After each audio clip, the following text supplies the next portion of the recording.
Hello बच्चों, आज हम पढ़ेंगे खाद्य उपलब्धता पर टेक्निक के प्रभाव को दर्शाने के लिए इतिहास से दो उदाहरण।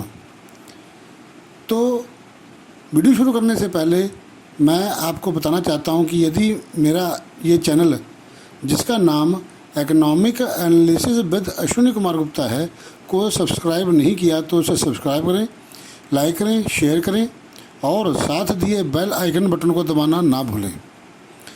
तो शुरू करते हैं वीडियो।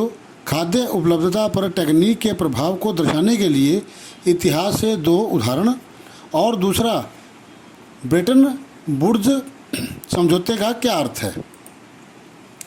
तो हम शुरू करते हैं। पहला प्रश्न, खाद्य उपलब्धता पर टेक्निक के प्रभाव को दर्शाने के लिए इतिहास से दो उदाहरण दो। तो इतिहास से दो उदाहरण निम्नलिखित हैं। नंबर 1, यातायात और परिवहन साधनों में काफ़ी सुधार किए गए, तेज चलने वाली रेलगाड़ियां बनाई गई और रेल की बोगियों का भार कम किया गया।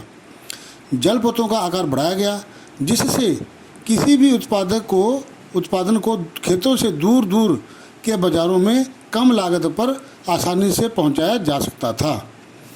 तो पहला क्या है कि यातायात और परिवहन के साधनों में सुधार, और जो बोगियां थी और तेज चलने वाली गाड़ियां थी उनको बनाया गया।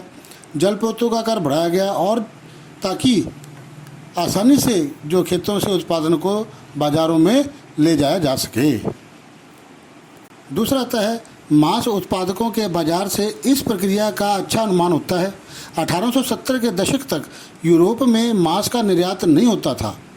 उस समय केवल जिंदा जानवर ही भेजे जाते थे जिन्हें यूरोप में ले जाकर काटा जाता था। लेकिन जिंदा जानवर काफ़ी जगह घेरते थे। बहुत से जानवर या तो मर जाते थे या बीमार पड़ जाते थे या वो खाने लायक नहीं रह जाते थे। इस कारण से यूरोप में मांस महंगा था। परंतु नई टेक्निक आने से स्थिति बदल गई। पानी के जहाज़ों में फ्रीज टेक्निक लगा दी गई जिससे जल्दी ख़राब होने वाली वस्तुओं को भी लंबी यात्राओं पर ले जाया जा सकता था। तो इस प्रकार हमने खाद्य उपलब्धता पर जो नई टेक्निक आई है उसका क्या प्रभाव पड़ा।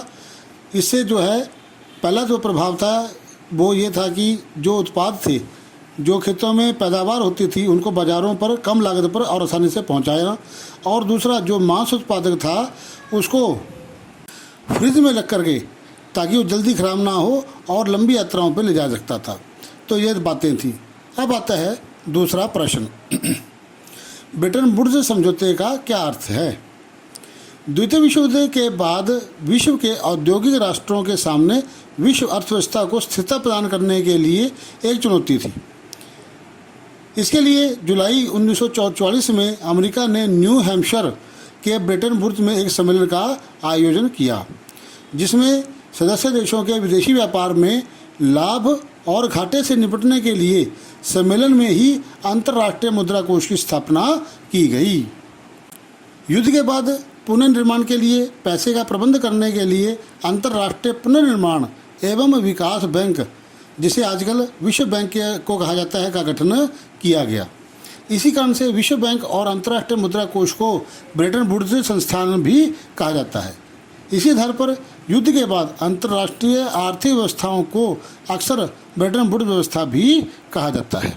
तो ब्रेटन वुड्स समझौता क्या था। ब्रेटन वुड्स हैम्पशायर के एक ब्रेटन वुड्स नाम स्थान था, वहाँ पर सम्मेलन किया 1944 में, और उसमें व्यापार में जो विश्व युद्ध के अंदर व्यापार में घाटा और लाभ हुआ था उससे निपटने के लिए अंतर्राष्ट्रीय मुद्रा कोष की स्थापना की, और युद्ध के बाद जो पुनर्निर्माण के लिए पैसे का प्रबंध करना था उसके लिए अंतर्राष्ट्रीय पुनर्निर्माण एवं विकास बैंक, या इसको कह सकते हैं विश्व बैंक की स्थापना की।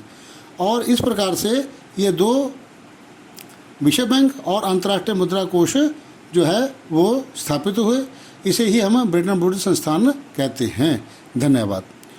तो दोस्तों, यदि आपको मेरा ये वीडियो पसंद आया है तो आप मेरे इस चैनल को, जिसका नाम economic analysis with Ashwini Kumar Gupta है, को सब्सक्राइब करें, लाइक करें, शेयर करें और साथ दिए बेल आइकन बटन को दबाना ना भूलें ताकि मेरे नए नए वीडियो आपको समय समय पर प्राप्त होते रहेंगे। धन्यवाद।